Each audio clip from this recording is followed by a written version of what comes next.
Well, the clock is ticking. The deadline to avoid a potential government shutdown is just 4 days away. It could have huge impacts on Hampton Roads and the rest of the country. Yeah, we have team coverage for you today. Ann Spracco is looking into what a shutdown could mean for food assistance programs. But we're going to start with ABC's Liz Landers to bring us up to speed on prevention efforts in Congress. There's still no deal in sight for Republicans in Congress to keep the government funded as a shutdown looms Saturday at midnight. Speaker Kevin McCarthy telling reporters he thinks he's got a plan to avert a shutdown. We're sitting here on a deadline, having 72% of it done, 0% done inside the Senate, that the biggest challenge I see right now that can be fixing some of these problems is the border.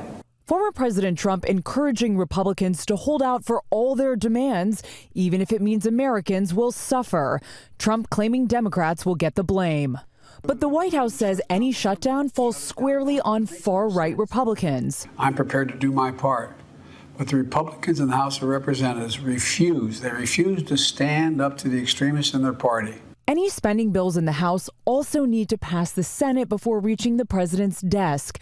And the Senate may soon introduce their own short-term spending bill to keep the government open. But the impacts of a potential shutdown will be felt by around 4 million federal workers, including military personnel who could miss paychecks if a shutdown occurs. It's infuriating that this can't be resolved in a way in which the military families aren't held hostage. Federal contractor Willie Joe Price, who works in the cafeteria at the Library of Congress, wouldn't qualify to receive back pay if a shutdown happens. Living paycheck to paycheck and can't afford to do anything, and then the government shut down. And like I say, the government will go back and they're going to get paid.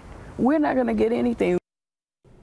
And the largest union for federal law enforcement says that all those officers are deemed essential, and they will continue to protect Americans even without pay.